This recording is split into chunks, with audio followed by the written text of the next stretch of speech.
강성호 회장님, 그 다음에 김동욱 교수님, 그 다음에 강태원 교수님, 송혁기 교수님 이렇게 순서로 하는데요. 우리가 이제 여기에 토론은 좀 안 잡혀 있는데 저희들이 별도로 한 분을 모셨어요. 전북대학교 이준기 교수님께서 이따 토론 마지막으로 해주셔서 시간들은 저희가 이제 조금씩 좀 줄이는 이런 방향으로 갔고요. 우리가 세 번째 발표하실 그 강태원 교수님은 줌으로 이렇게 이제 하도록 하겠습니다.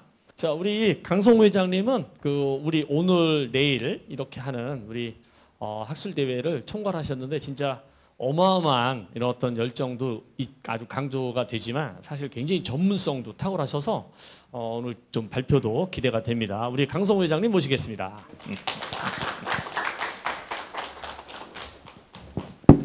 예, 반갑습니다. 한국인문사회연구소 협의회 회장을 맡고 있는 강성호 교수입니다. 저희들이 대회가 매년 배로씩 커지다 보니까 올해 같은 경우도 저희들이 예상했던 것보다 규모가 커지다 보니까 좀 어수선한 점 좀 양해해드리고요. 또 대회도 원래는 교육연구관 쪽에 집중하려고 했는데 이 메인셋 이쪽 부분들을 따로 같이 동시에 운영하면 좋겠다는 제안이 있어서 좀 이렇게 분산되어 있습니다. 그 점들 양해해 주시고요.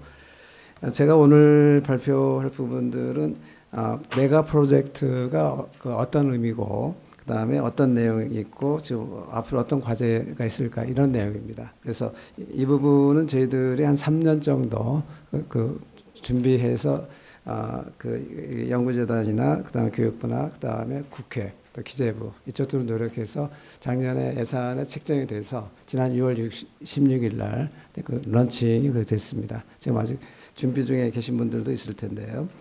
먼저 메가 프로젝트의 필요성에 대해서 말씀을 좀 드리면은 기본적으로 저희들이 처음에는 빅 프로젝트라고 하려다가 빅을 할까 메가를 할까 하다 메가로 했는데 어쨌든 기본 개념은 기존의 연구가 작고 분산적이고 개별적인 게 특징이었는데 그거 가지고는 우리 사회의 문제가 너무 크기 때문에 저출산 고령화나 지방소멸이나 사회 양극화나 또 국가위기 이런 문제들을 개별적인 연구는 좀 한계가 있다.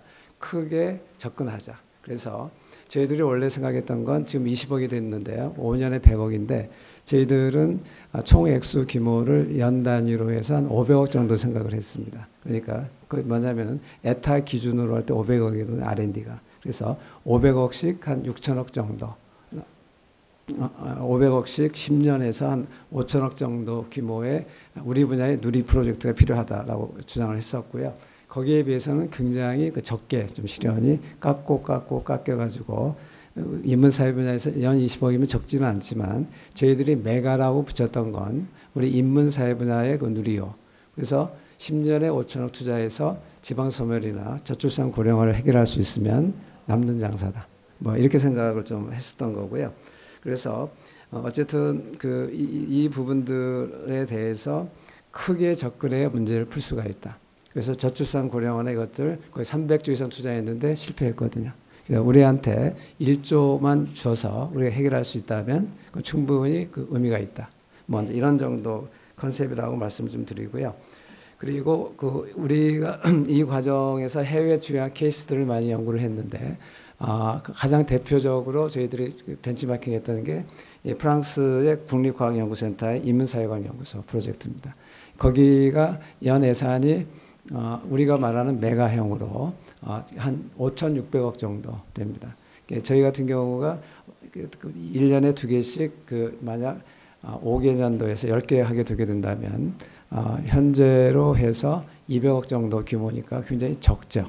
그래서 뒤에 말씀을 좀 드릴 텐데 어쨌든 이쪽은 다양하게 공학이나 그 다음에 심리, 인문, 환경 이런 것들을 융합한 시갈 같은 이런 프로젝트 개념이 있고 굉장히 융합 케이스들이 많이 있습니다.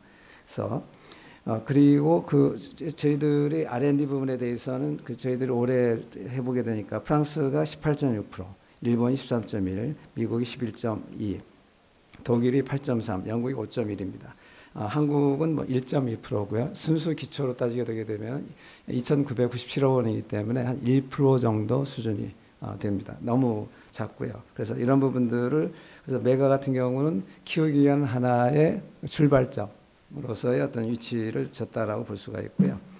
그래서 프랑스 국립연구원 같은 경우 제가 아까 말씀드렸던 것처럼 그 프랑스 인문사회과학연구소 쪽에서 여러 가지 대안 과제들을 하고 있는데 우리가 좀 모델로 만약 참도했던 게 그 유마늄 쪽에서 여기 같은 경우가 그 300만 유로 한 43억 정도 그리고 얘도 콘소시엄 형태입니다. 여러 개 연구소가 컨소시엄 형태로 진행이 되는 뭐 이런 거라고 볼 수가 있고요. 그 다음에 이제 그룹이나 뭐 이런 형태로 해서 다양한 부분들이 좀 되어 있습니다. 그래서 인문하고 다양한 이공 분야 이런 융합관 형태가 좀 되어 있고요. 저희 쪽에서 나온 것도 5개 연구소에서 인문사회, 그다음에 과학이나 또 해외적 글로벌 쪽이 붙었는데 그건 제가 뒤에 추가로 말씀을 좀 드리고요.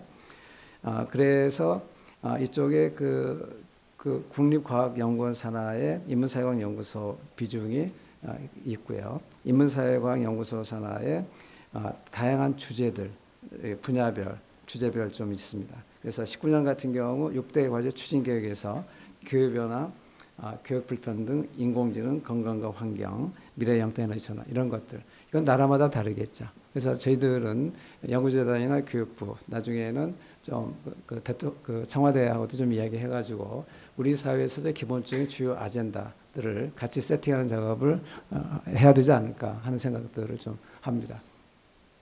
그런 점에서 저희 학술대회가 앞으로 저희들이 세션별로 해서 굉장히 메가형으로 이제 모아지는 것들을 계속 하고 있고요. 매년 커지고 있는데 뭐 이런 부분들을 좀 하고 있습니다.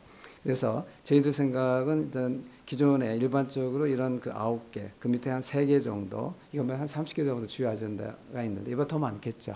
뭐 이런 것들이 각각 주요한 메가의 그 주제로 해서 해야 되고요. 그러니까 저희 같은 경우도 이번에 여기서 뉴노멀 시대 사회혁신하고 4차 산업혁명은 다 AI하고 관련되는 겁니다. 그래서 우리가 매년 주제를 잡을 때 해당 사회에 있어서 우리 사회 뭐가 메인일까 작년에 고민해서 AI를 잡았는데 잘 잡은 거죠. 그래서 사실은 오늘 우리 홍창남 국정기획위원회 사회 이분과장님이 원래 오시려고 했었었는데 오늘 뭐 아시다시피 국정기획위원회 아마 관련 쪽 그에 있어서 못 오셨고 대신에 지금 저희들이 자료집을 좀 드렸습니다. 그래서 원래는 홍창남 사회 이분과장님하고 김용년 전문위원님이 원래 참석하시려고 했었었는데 굉장히 그 관심이 많고요. 그다음에 그 사회수석실도 관심이 굉장히 많습니다. 그리고 두 분 다 저희 또 인문사회연구소 사업하고 밀접한 관련이 있어요. 문진영 사회수석님은 저희 그 인문사회연구소 공동연구원을 6년을 하셨던 분이고요. 그리고 홍창남 사회수석은 바로 옆방에 있는 분이 저희 인문사회연구소 소장님이십니다. 그래서 저희들이 박사급이 2,000명이 넘기 때문에 연결 안 되는 분들이 없습니다. 학계라든지 다들. 그래서 이 뒷부분에서 말씀드릴 텐데 이런 메인 주제들이 좀 체계적으로 잘 연구되게 되면 당연히 도움이 될 수밖에 없다라는 생각을 좀 말씀드리고요. 그래서 사실은 너무 자세하게 말씀은 못 드립니다만 HK 3.0 그 컨소시엄 형태나 메가나 설계 배경은 같습니다. 그래서 저희는 인문사회연구소 쪽이긴 하지만 인문사회 분야 연구소나 집단 연구는 다 저희들이 관심 갖고 지원을 해줘야 된다고 생각을 해서 작년에 올해 어쨌든 새롭게 런칭되는 쪽이 이런 정신하에 진행했다고 하게 됩니다. 그래서 우리 송학기 원장님도 참석을 해주셨는데 기본적으로 HK 3.0이나 그다음에 이런 메가형의 출발점이 이제 그거다. 그리고 그것은 그 자체의 목표가 아니라 판 전체를 키워나가는 굉장히 반드시 성공해야 될 사업이다.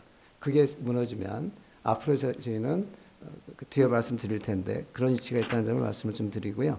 그래서 저희들이 2022년부터 시작해가지고 국회에서 5번 정도 했습니다. 그래서 저희들이 처음 시작해가지고 특히 작년에 11월 6일 때는 김영호 교육위원장, 조정훈 그 당시 그 여당 간사, 문정복 그 야당 간사, 그 다음에 조국혁신당 그 다음에 개혁신당 다 참가해가지고 했습니다. 저희들 뭐 10몇 명 더 부를 수가 있었었는데 네트워크가 커져가지고 그 분야 정당별 안배를 해야 되기 때문에 대표적으로 그 4개 정당의 그 대표 부분들을 저희들이 모아서 좀 했었고 이때는 이미 예산이 내부적으로 결정이 됐던 때입니다.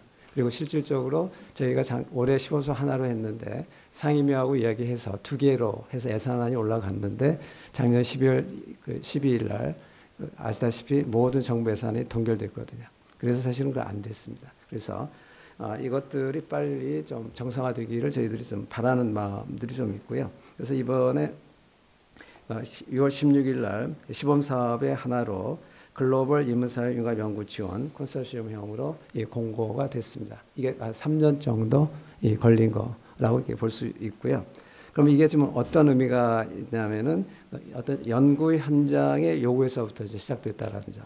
그 다음에 저희들이 저도 이쪽 분야 한 20년 가까이 학술 정책 쪽에 관련을 해왔는데 저희들 그냥 달라고만 했지 어떤 역할을 할 것인가에 대한 그게 없었는데 저희들은 예산과 관계없이 우리가 역할을 하겠다라고 했던 거고요.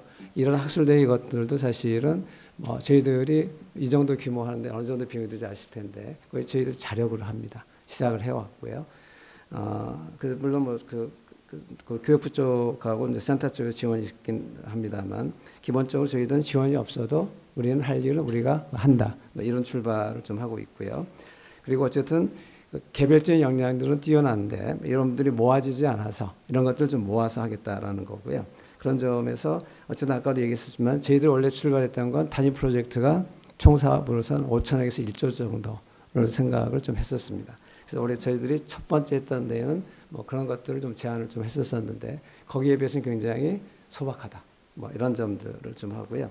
그리고 다행히 이런 것들이 저희들이 한 3년 노력을 했더니 올해 저희들이 지난번 5월 23일에 국회에서 했는데 저희들이 올해는 공식적으로 말이 아니라 인문사회 분야의 1조 원 정도의 예산 R&D를 갖다가 사실은 공식적으로 저희들이 이제 주장을 하기 시작을 했고요. 전에는 그냥 이야기했다라면 내부적인 걸 다 말씀드릴 수는 없습니다만 이 관련 부서하고 상당히 상의해서 이야기가 진행이 되고 있다라는 점들 좀 말씀을 좀 드리고요. 그래서 일단 메가 프로젝트는 글로 나가기 위한 굉장히 출발점이다. 그래서 이번에 HK 3.0이나 올해 누가 될지는 모르겠습니다만 선정되는 팀들은 잘해야 된다. 그리고 잘못하면 그 팀 하나로 끝나는 것이 아니라 인문사회 분야에서 두고두고 남을 거다. 악명이. 그 점을 저희들이 좀 말씀을 드리고요. 그래서 저희들은 누가 되면은 그 팀 잘해야 되고 잘못하면 저희들은 욕할 겁니다. 굉장히 강하게 비판을 좀 할 거고 HK 3.0도 마찬가지입니다. 그래서 어쨌든 주요 프로젝트는 그만큼 국민의 세금과 많은 분들이 노력해서 나온 결과이기 때문에 잘해 주셔야 된다. 그리고 이렇게 돼야 우리 1조 시대로 갈 수 있고 1조에서 최소한 우리 같은 경우도 R&D 인문사회 분야에서 주요 국가 수준으로 가려면 1조는 출발점입니다. 1조 해봤자 3%밖에 안 되거든요. 그러려면은 잘해야 되고 성과가 있어야 됩니다. 그런 점들을 좀 염두에 두셨으면 좋을 것 같고요. 그래서 결국은 그런 점들 어쨌든 이게 출발점이고 일단은 단계적으로 1조로 가기 위한 그런 하나의 이정표다 정도 말씀드리겠습니다. 여기까지 말씀드리겠습니다. 회장님 아주 시간도 정확하게 맞춰 너무 감사드리고요. 1조 시대 생각만 해도 아주 가슴이 뛰는 이런 어떤 상황인 것 같고 아마 가능할 것 같습니다. 메가도 과연 될까? 이런 어떤 생각을 가지고 했는데 됐고 근데 이제 1조 시대도 사실은 현재 모든 게 우리가 불균형 사회가 다 인문사회 분야의 이슈인데 그러니까 우리가 충분히 역할을 할 수 있는 거죠. 그런 차원에서 아마 충분히 가능하다고 이제 볼 수 있고요. 그다음 우리 김동혁 소장님 어디 계시죠? 예.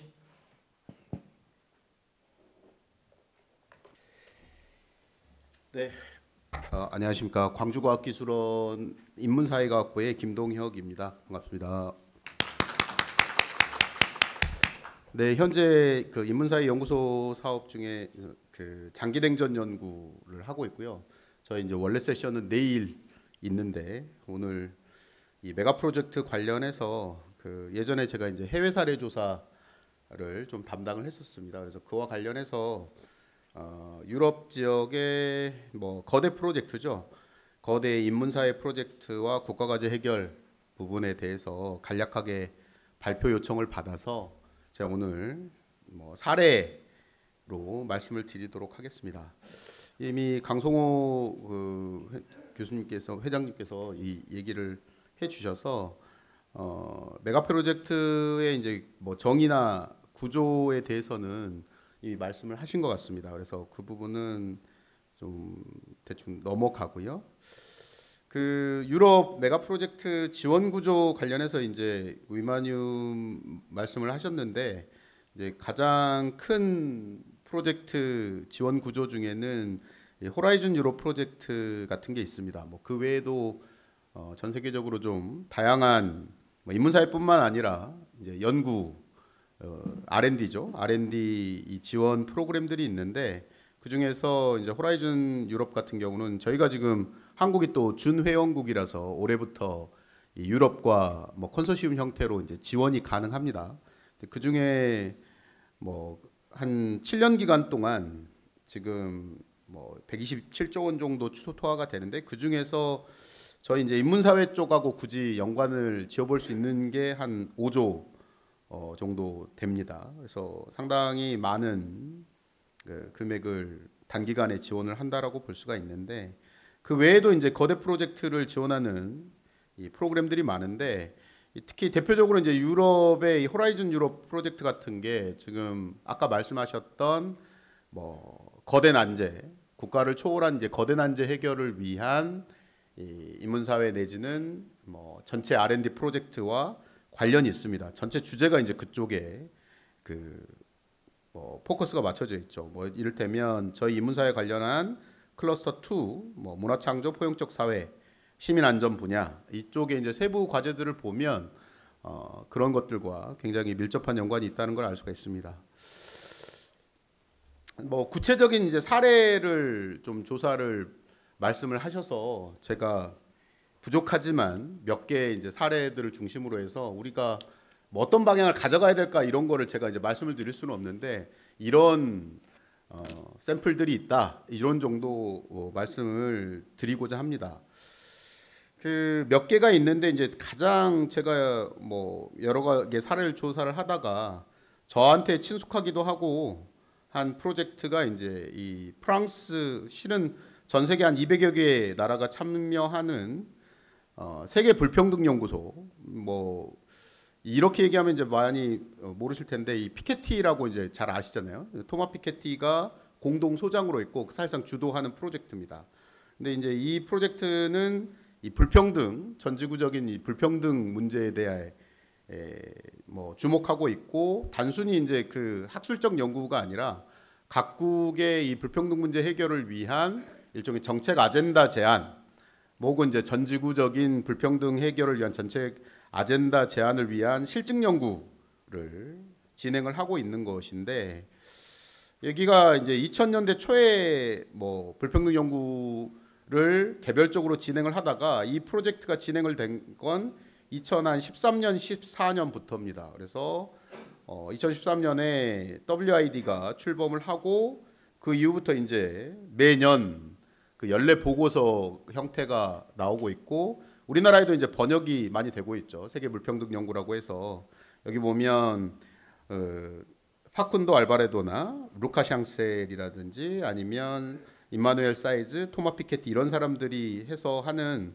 그 책들이 번역이 됩니다. 근데 이제 이게 책으로만 나오는 게 아니라 각국의 상당히 중요한 싱크탱크 그 자료로 인용이 됩니다. 그리고 뭐 전 세계 200여 명의 이제 이 WID 펠로우들이 있고 여기에 이제 EU 조세 관측소, 뭐 UN 이런들과 파트너십이 있고 그다음에 각국의 이제 국민 계정이죠. 국민 계정 조세 데이터 국세청 우리 같으면 이제 국세청 같은 곳에 조세 데이터를 제공받는 협정들을 맺어서 전지구적으로 이제 연구를 하는 그런 연구소입니다. 그래서 연구 성과들은 좀 탁월한 것 같아요. 제가 봐도 뭐 저도 많이 인용을 하는 연구들이고 이런 보시면 이런 연구 성과들을 가지고 있고 중요한 거는 이게 이제 사회적으로 어떤 영향을 미치고 있냐. 뭐 이런 불평등 문제에 대한 이제 공론화나 시민사회 역량, 그 다음에 그 정책 공고를 주로 하고 있고 뭐 전 지구적으로 보면 이제 부유세, 뭐 지금은 많이 공격을 받고 있지만 이런 부유세 문제라든지 재분배 문제에서 상당한 영향력을 행사하는 그런 연구 집단입니다.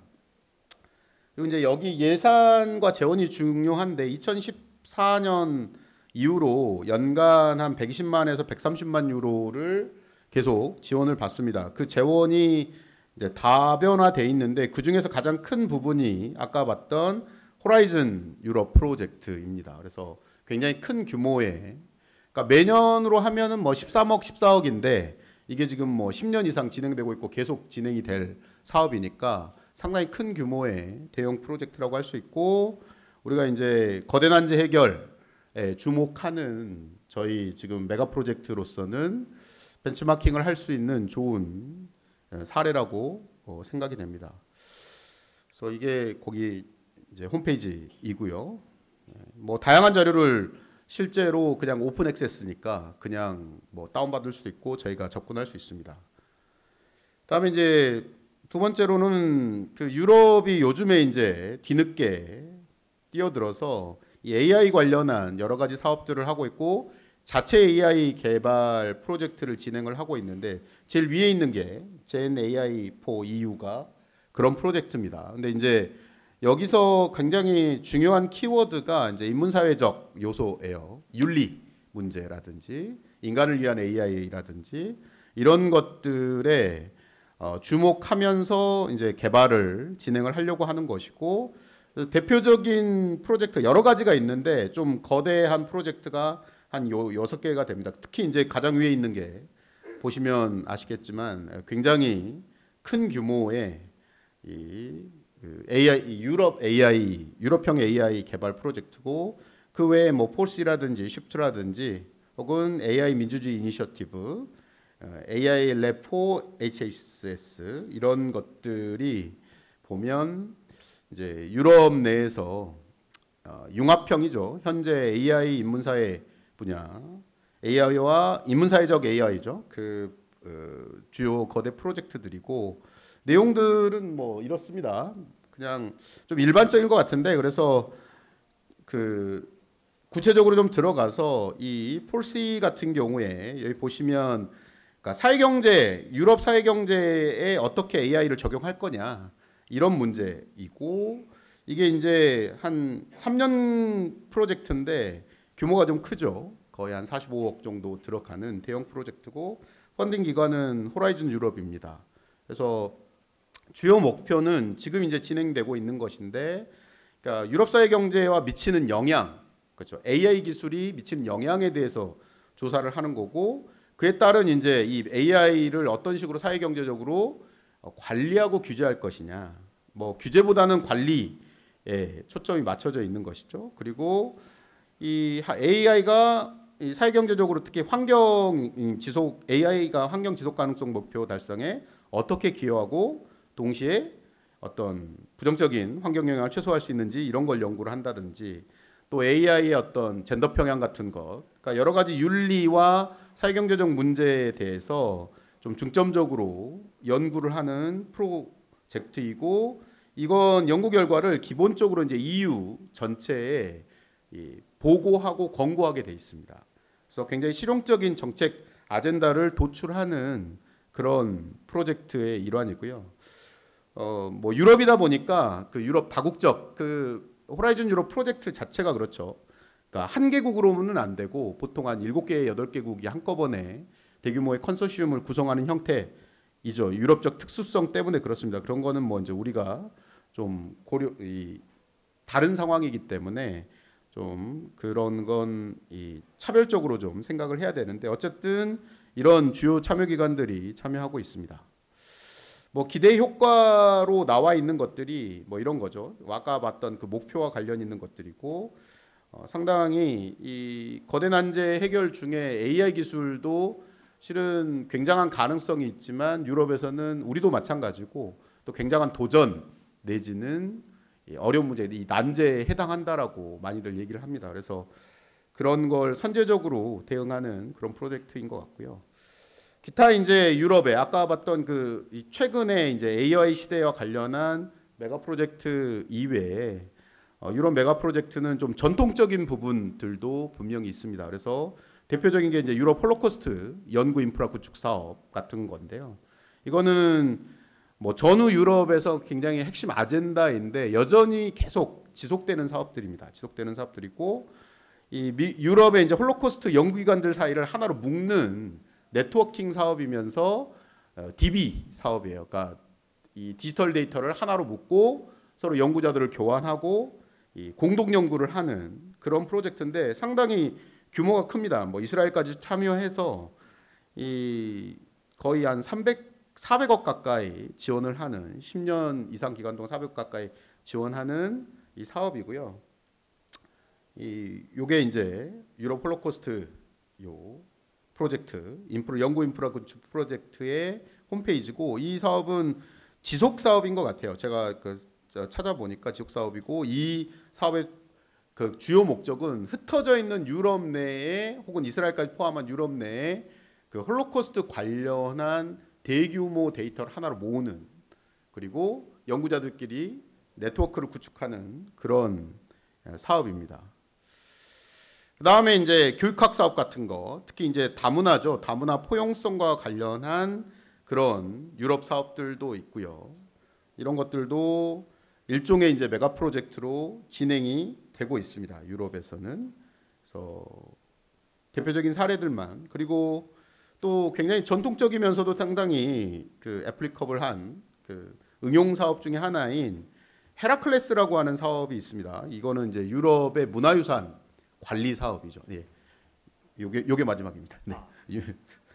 문화유산 관리 사업이고 그 기후 변화와 관련해서 이제 있는 이 문화유산들을 어떻게 보존하고 향후에 관리할 것이냐 이걸 좀 현대적인 기술과 응용을 해서 이 문화유산 보건 프로젝트를 진행을 하고 있는데 이것도 뭐 전체적으로 보면 굉장히 전통적인 문화유산과 관련한 그런 사업이면서 동시에 미래적인 사업이죠. 그래서 이 주요 사업 내용들도 보면 이 진단 관리부터 해서 문화유산의 관리 혹은 유지 이런 것까지 포괄적으로 진행을 하고 있고 이 사업 구조도 보면 뭐 당연히 거대 규모의 그리고 이제 지속 사업인 것 같습니다. 총 3년이었는데 지금 현재 보니까 사업이 계속되고 있더라고요. 최근에 보니까. 그래서 이런 사업들이 유럽에서는 주로 진행이 되고 있다. 이렇게 발표를 마무리하겠습니다. 감사합니다.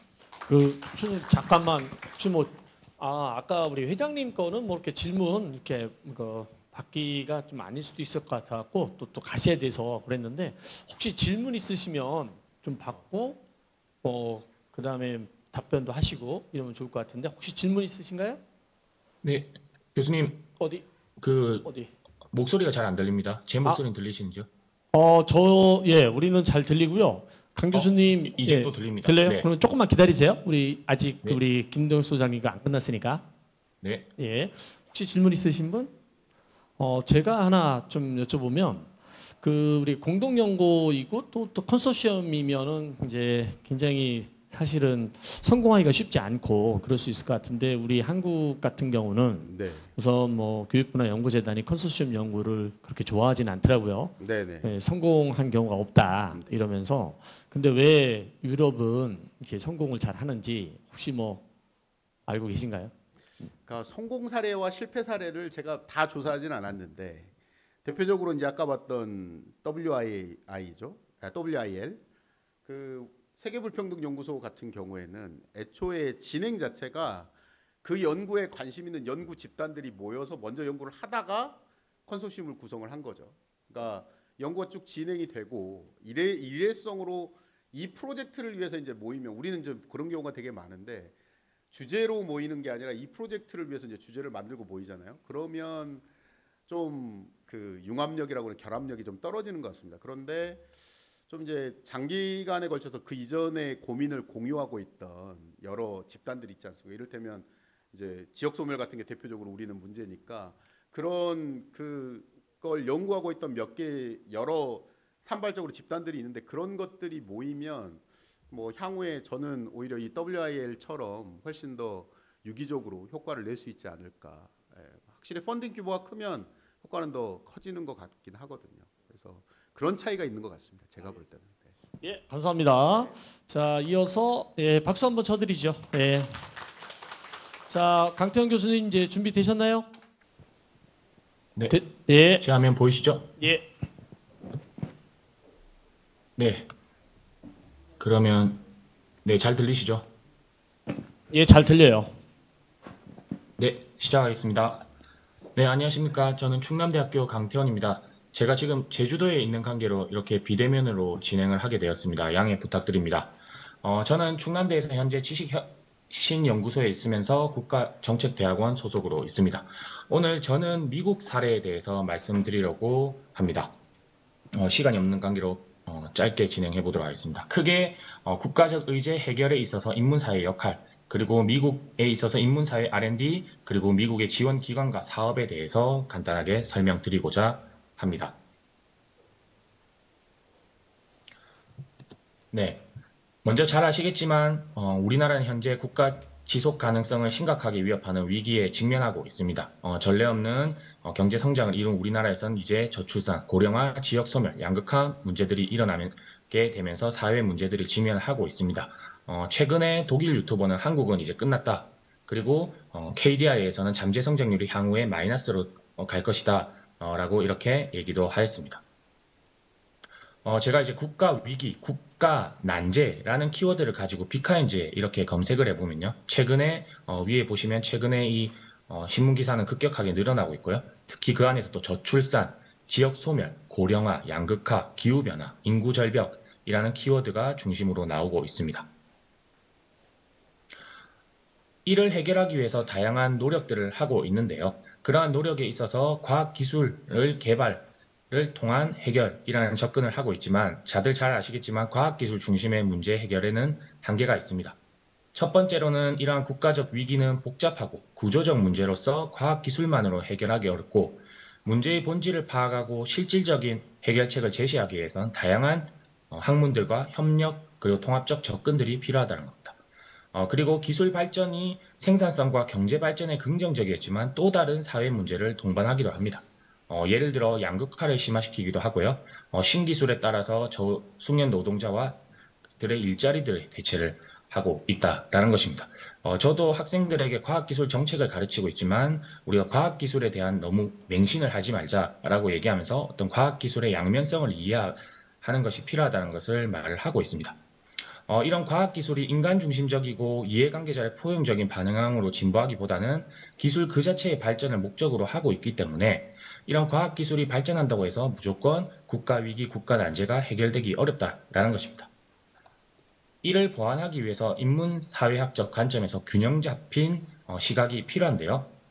특히 국가위기, 국가난제는 과학기술만 해결하기 어렵고 사회구조, 제도, 그리고 문화, 윤리, 행동에 대해서 다양한 변화와 수용이 필요하다는 겁니다. 그렇기 때문에 기술 경쟁론 관점에서 벗어나서 다양한 접근들이 필요한데 인문사회가 이러한 한계들을 보완할 수 있다는 겁니다.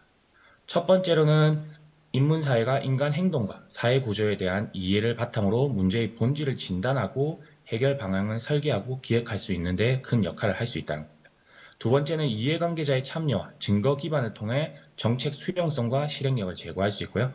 세 번째는 이를 통해서 책임 있는 변화의 방향으로 유도를 할 수 있다는 겁니다. 네 번째는 사회 확산과 실천을 통해서 기술 중심의 혁신을 넘어서 사회 전환으로 연결할 수 있는 데 있어서 인문사회가 중요한 역할을 한다는 겁니다. 이러한 측면에서 미국에서도 인문사회의 중요성들을 강조하고 있고 뒤에서도 말씀드리겠지만 이러한 수치들이 증가하고 있다라는 것입니다. 먼저 미국 전체 R&D 투자의 양상을 보시면요. 53년도부터 이렇게 보시면 지속적으로 증가하고 있는 패턴들을 보일 수 있습니다. 2023년 기준으로 우리나라 돈으로 1273조 원 규모의 R&D를 수행하고 있고 이는 GDP 대비 3.39%에 해당하고 있습니다. 물론 우리나라보다 GDP 대비의 수치는 낮긴 하지만 절대적 규모로는 큰 규모입니다.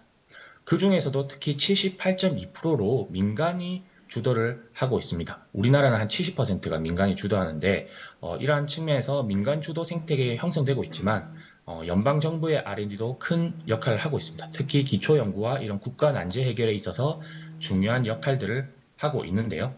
연방정부 R&D를 보더라도 2023년도에 252조 원 규모의 연방 R&D를 수행하고 있습니다. 우리나라가 이제 30조 내에 비하면 엄청난 규모인 거죠. 거기서 국방부, 보건복지부, 에너지부, 나사에서 지출하고 집행을 하고 있고요. 이 중에서도 대학이 30%로 가장 큰 수행기관으로 역할을 하고 있습니다.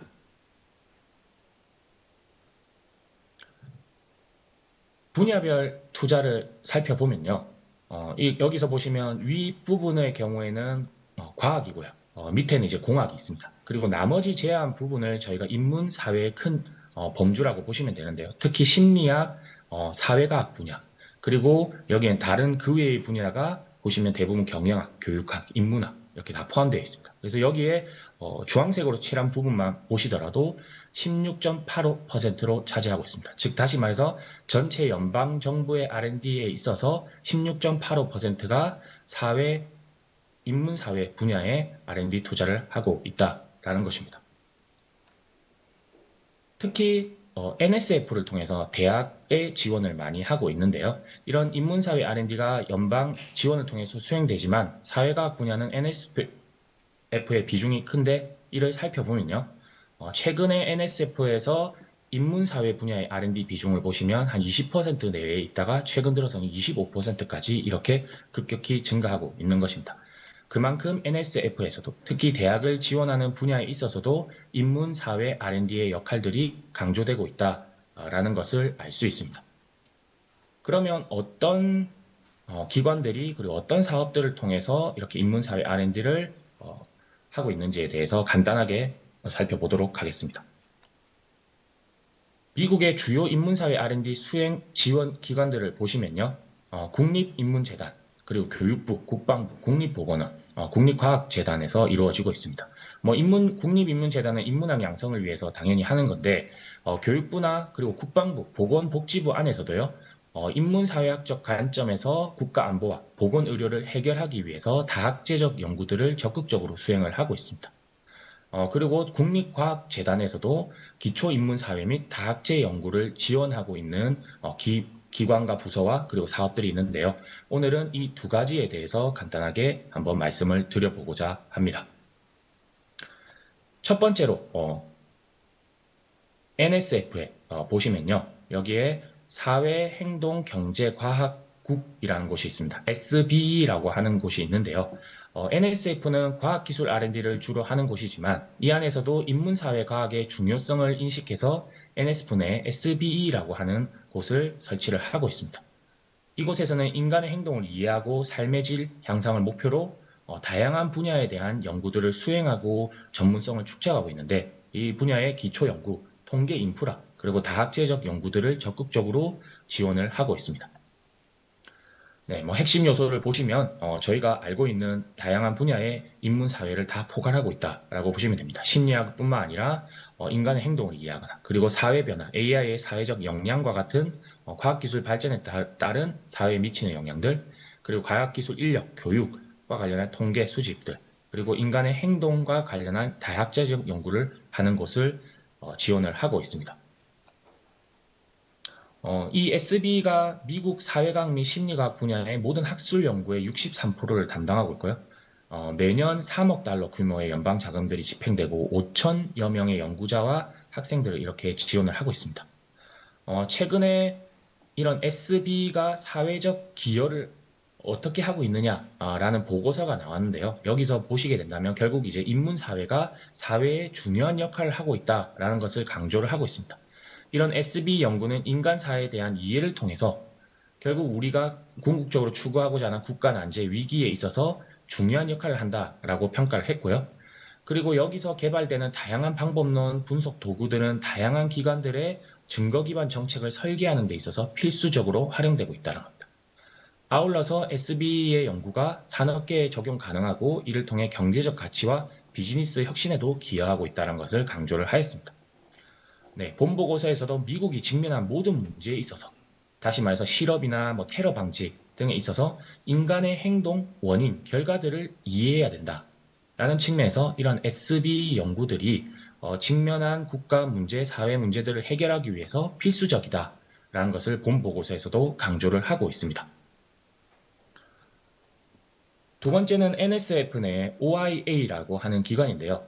여기서는 이제 과학기술의 사회적 파급력 확대와 융합 혁신들을 유도하기 위해서 다양한 분야 간의 연계를 주도하고 있습니다. 학문적 연계들을 주도하는데요. 여기서의 핵심은 과학공학뿐만 아니라 인문사회 분야의 융합을 실질적으로 맞추는 메가 프로젝트라고 보시면 됩니다. 그래서 앞서서 보신 공유는 인문사회의 어떤 교원 역할이라면 여기서는 다학제적 접근을 통해서 과학, 공학, 인문사회를 통한 사회 문제 해결이라고 보시면 됩니다. 문제 해결을 통해서 이런 심층적 통합을 추구하고 새로운 연구 패러다임과 융합 커뮤니티를 형성하고자 한다는 겁니다. 네, 이는 단순한 기술 개발이 아니라 사회적 전환들을 촉진하기 위해서 다학제적 프로젝트들을 수행하고 있습니다. 여러 프로젝트들이 수행되고 있지만 여기서 간단하게 제가 하나만 말씀을 드리면 보시면 이런 도시 회복력을 강조하기 위한, 즉 복합적 난제와 기후 변화의 충격에 대항하기 위한 도시 회복력을 제고하기 위해서 하는 연구가 과제가 수행되었는데요. 여기서 도시 회복력이라고 하면 공학적 관점에서 인프라와 모델링뿐만 아니라 사회과학의 거버넌스 참여, 생태학의 기후 환경들이 통합이 됐다. 도시 회복력을 위해서는 기술과 생태 중심만으로는 불충분하기 때문에 사회과학, 인문사회가 필요하다라는 것입니다. 즉 도시 회복력이 작동하기 위해서는 사회적 맥락과 가치들이 중요하고요. 그리고 관련된 주민들이나 기업이나 생태계의 참여가 필요하기 때문에 이들의 참여를 유도하고 실행시키는 데 있어서 사회과학의 의견이 중요하기 때문에 필수적으로 참여를 한다는 겁니다. 아울러서 인프라 투자나 기후 정책이 어떤 영향을 미치는지에 대한 분석을 통해서 사회 불평등과 회복력을 연구한다는 차원에서도 인문사회가 중요한 역할을 한다는 겁니다. 네, 마지막 슬라이드입니다. 미국의 사례에서 보시면 이런 직면한 다양한 문제들을 해결하기 위해서 다양한 학문과 융합들이 중요해지고 있는데 그 안에서 인문사회적 접근이 과학기술 중심의 대응을 한계를 보완하기 위해서 중요한 역할을 하고 있는 겁니다. 첫 번째는 인문사회 그 자체가의 지식과 소양이 활용되고 있는데요. 기술 중심의 사회에서도 이런 인간사회에 대한 이해, 정량 정성 분석 방법, 비즈니스 기회 발굴이라는 측면에서 인문사회 지식과 소양이 필수적이라는 것이고요. 두 번째는 기술과 사회의 연계 혁신 설계자로서 인문사회가 중요한 역할을 할 수 있다는 겁니다. 즉 인문사회가 과학기술의 혁신 전 과정에서도 핵심 파트너로서 참여가 가능하다는 건데요. 인문사회과학이 이런 과학기술의 혁신의 방향과 과정에도 영향을 미칠 뿐만 아니라 기술 개발 이후에도 윤리적, 사회적 수용성 확대와 그리고 사회 전환을 촉진하는 데 기여하고 있다라는 것을 강조를 하고 있으면서 이렇게 미국에서도 인문사회의 역할들이 중요해지고 있다라는 것입니다. 네, 제 발표는 여기까지입니다. 감사합니다. 예, 강 교수님 고맙습니다. 정확하게 시간들을 잘 지켜주셨고요. 그 다음에 우리 마지막이죠. 예, 송혁기 위원장님. 예. 네, 안녕하세요. 고려대학교 글로벌 인문학연구원의 송혁기입니다. 사실 제가 이 발표에 좀 늦게 합류하게 됐고요. 처음에는 저희가 지난 3월부터 시작한 HK 3.0 아까 회장님께서 말씀해 주신 3.0 사업에 선정되어서 지금 이제 4월 막 시작하고 있어서 그 HK 3.0 저희 고려대학교 글로벌 인문연구원의 그 사업의 내용, 아젠다를 좀 소개하는 정도면 좋겠다라고 하셔서 발표를 하기로 했는데 이렇게 굉장히 메인 세션에 또 메가 프로젝트라는 저로서는 사실은 좀 낯선 개념인데요. 메가 프로젝트의 어떤 세션에 이렇게 불러주셔서 너무 한편으로는 감사드리고 한편으로는 좀 걱정되기도 합니다. 왜냐하면 저희가 하는 사업이 HK 3.0 사업 자체의 설계에 바로 한국인문사회연구소 협의회에서 만드신 메가 프로젝트라는 개념이 적용이 되었고 그 덕분에 저희가 사업에 선정된 셈이기 때문에 매우 감사하긴 합니다만 저희가 하는 일이 일단 전공이 저희는 주로 전통시대 한국학을 대상으로 하는 연구를 하고 있고요. 그래서 실용과는 좀 거리가 있는 그런 연구입니다. 그리고 또 한 가지는 저희 인문한국 3.0 역시 이 컨소시엄형이 있는데 컨소시엄형은 20억씩 6년 사업이 있고요. 또한 연구 거점형으로 8억으로 6년 하는 사업이 있는데 저희는 컨소시엄형이 아니고 사실 연구 거점형입니다. 그래서 저희 연구원이 물론 여러 협력 기관 같이 하지만 그러나 지금 여기서 말하는 메가 프로젝트라고 할 만한 규모는 되지 못하기 때문에 적절할지 좀 고민이 있었습니다. 다만 그렇지만 조금 메가 프로젝트의 어떤 정신 방향성 이런 것과는 저희가 많이 일치하는 부분이 있고 규모는 좀 작지만 일종의 축소판으로서 하나의 사례로서는 말씀드릴 수 있겠다 싶어서 이 자리에 섰습니다.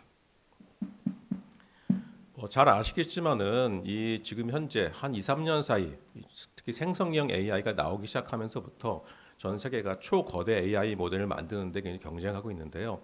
뭐 표에 보시면 아시겠지만은 대개 미국과 중국이 대부분을 주도하고 있고 우리가 가까스로 3위를 유지하고 있긴 하지만 23년에 비해서 24년도에는 줄어드는 그런 현황을 보이고 있습니다. 이런 상황에서 저희가 좀 주목한 것은 쏘버린 AI라는 것의 필요성인데요. 저희가 사실은 이 사업을 작년 연말 그리고 올해 1월, 2월에 저희가 계획서를 쓰고 할 때 그리고 저희가 선정을 위해서 발표를 하고 할 때 많은 분들이 쏘버린 AI라는 말에 대해서 낯설어 하셨습니다. 그게 무슨 개념인지 잘 모르는 분들이 많았고요. 쏘버린 AI라는 건 여기 말씀드린 것처럼 어떤 각 나라 내지는 문화가 자체적으로 갖춘 데이터와 인프라를 활용해서 그 나라의 문화와 관습을 가장 잘 이해할 수 있도록 만든 AI를 말합니다. 이것이 단순히 AI가 그 나라에서 만들어졌는가의 문제만이 아니라 아시다시피 AI에게 질문을 하면은 AI는 자기가 학습한 데이터를 바탕으로 답변을 하는데 학습한 데이터 자체에 편향성이 있다면 제한적이라면 그 대답 역시 편향적일 수밖에 없기 때문에 어떤 각 나라 문화를 잘 이해하는 AI가 필요하다라는 그런 개념을 저희가 HK 사업을 지원할 때 하나의 어떤 중요한 개념으로 냈는데요. 그 당시 기껏해야 한 3, 4개월 전만 해도 잘 몰랐던 많은 분들이 알지 못했던 개념인데 새 정부가 들어서면서 이것이 어떤 정부의 굉장히 중요한 정책이 되고 있습니다. 보시는 것처럼 한국 고유의 쏘버린 AI를 개발하는 것에 새 정부에서 굉장히 관심을 기울이고 있고 또 막대한 예산을 투여해서 거기에 필요한 인프라를 구축하려고 지금 하고 있는 것으로 알고 있습니다. 이제 더 쏘버린 AI라는 것 자체가 새롭게 이 시대의 하나의 화두가 된 것으로 보입니다. 이 전통시대 한국학을 연구하는 사람들이 도대체 쏘버린 AI라니 거대한 어떤 그 첨단 기술을 만드는데 어떤 기여를 할 수 있을까 조금 연결이 잘 안 되실 수 있을 것 같은데요. 저희가 하려고 하는 것은 전통시대 한국학을 심화하고 창신한 일입니다. 그러나 그것이 전통시대 한국학을 보아왔던 관점, 방법론을 그대로 지속하는 것이 아니라 이 AI 시대, 특별히 쏘버린 AI가 필요한 이 시대에 어떤 역할을 할 수 있을지에 대해서 고민을 하면서 이 과제를 만들었고요. 중요한 것은 지금 아마도 기관 구성, 우리 메가 프로젝트라는 것의 중요한 어떤 그 요소 중에 하나가 여러 기관들이 협력하는 것, 그 여러 기관이라는 것이 상당히 다양한 분야가 같이 모여서 하나의 거대한 어떤 사회적 문제를 해결하려고 하는 그런 것이라고 할 때 기관 구성이 중요할 텐데 기관 구성에 있어서는 저희가 조금 축소판이라고 할 수 있지만 메가 프로젝트의 어떤 방향성을 살리고자 노력한 그런 면이 있습니다. 일단은 전통 한국학을 위해서 중국의 남경대 여교안전연구소와 함께 하고 있고요. 또한 AI 관련돼서는 고려대학교 공과대학에 있는 휴먼 인스파이어드 AI 연구원이 저희 참여기관으로 함께 합니다. 그리고 이것이 글로벌 해외에서 어떻게 한국학을 새롭게 자리매김할 것인가의 문제를 위해서 MIT의 비교 글로벌 인문학 이니셔티브와 저희가 참여기관으로 함께 합니다. 그 외에 대학의 협력기관으로서 독일, 하와이, 홍콩, 대만, 일본 또 아주대학의 공과대학의 연구원들과 함께 협력을 하면서 저희가 하려고 하는 과제들을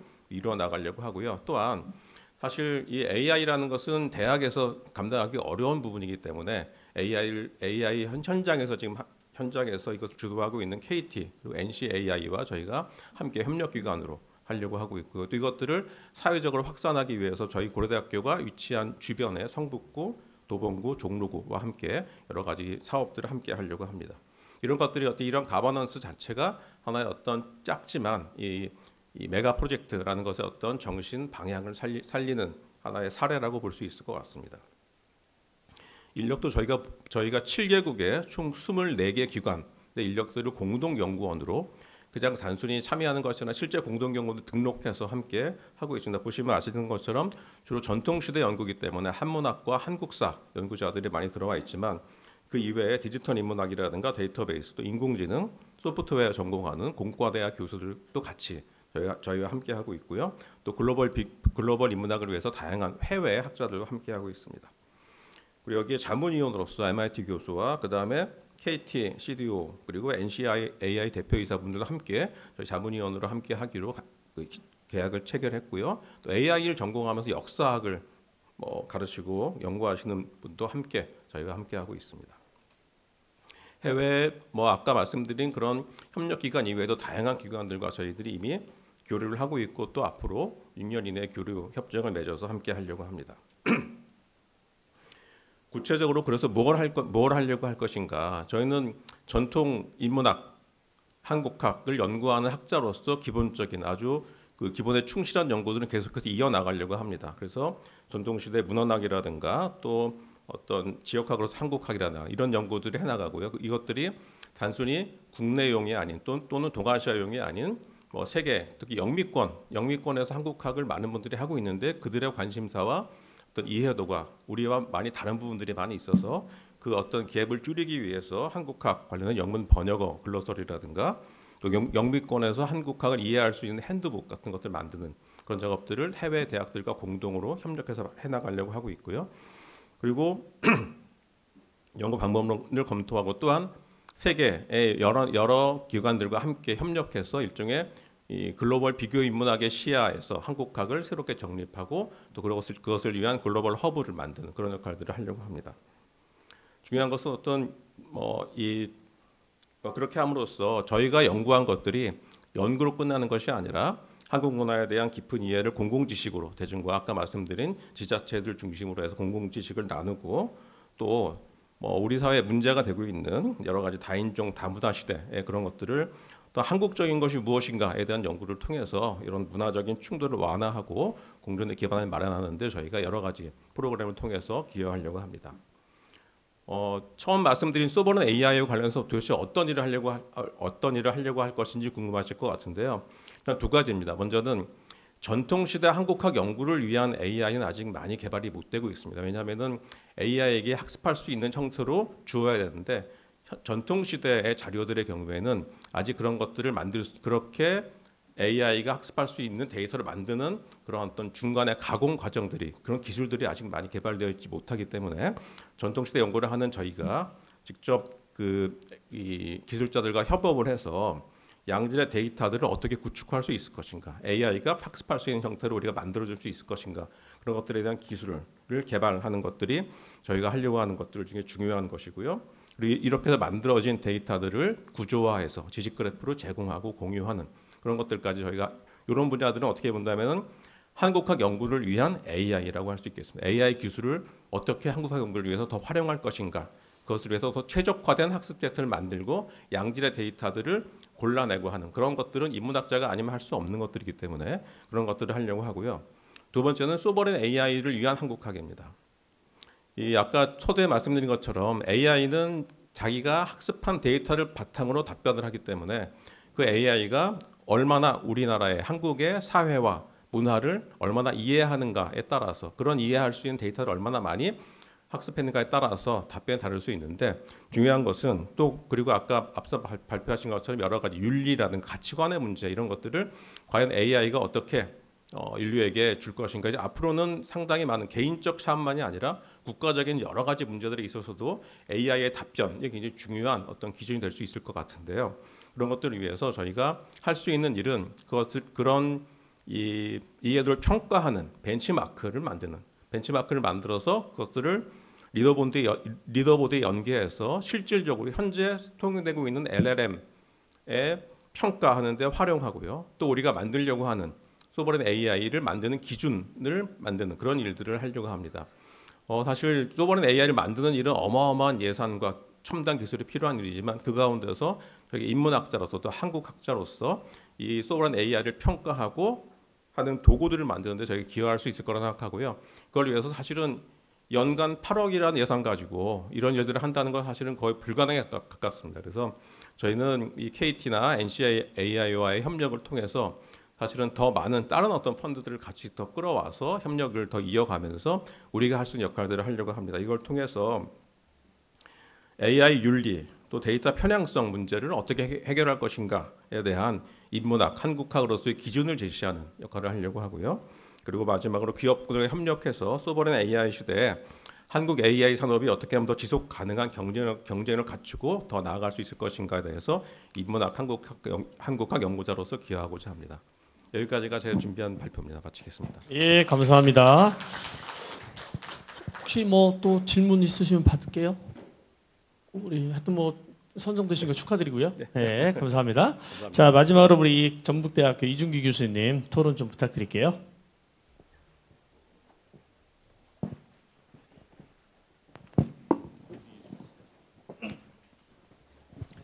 네, 안녕하십니까. 방금 소개받은 전북대학교 과학교육연구소의 이준기라고 합니다. 네, 토론을 좀 갑자기 투입이 돼서 조금 거칠 수 있지만 좀 몇 가지 듣고 감명받은 부분, 토론자 원래 좀 거칠게 안티를 해야 맞지만 그럴 수 있는 내용이 아니었습니다. 그래서 몇 가지 성찰에 대한 이야기 드리고 짧게 마치겠습니다.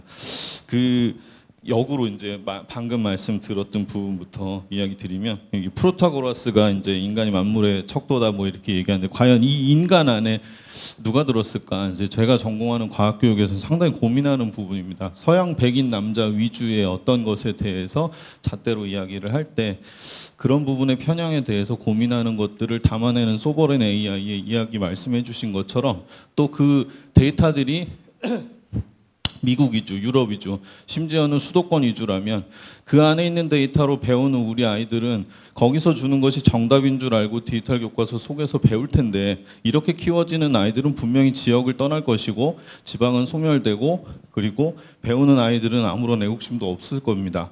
그래서 그 내용들이 기술 개발로 일변도가 되는 것이 문제가 아니라 어떤 방향을 향해 가야 되는지를 잘 전해주시는 것 같아서 상당히 좀 여러 가지 울림이 있었고요.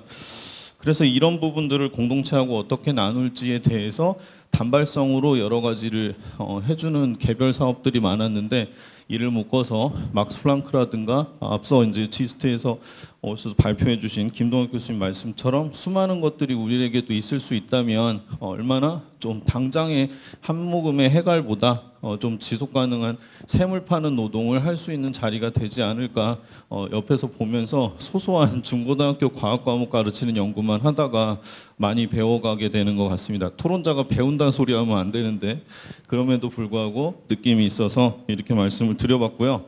토론자로서 한 가지 좀 조금 날카로운 얘기 드리고 싶은 것은, 그 과학사의 태도인 그 서울대학교 과학사 과학철학 협동과정의 김영식 교수님의 논문 중에 와이낫 퀘스천에 대한 이야기가 있습니다.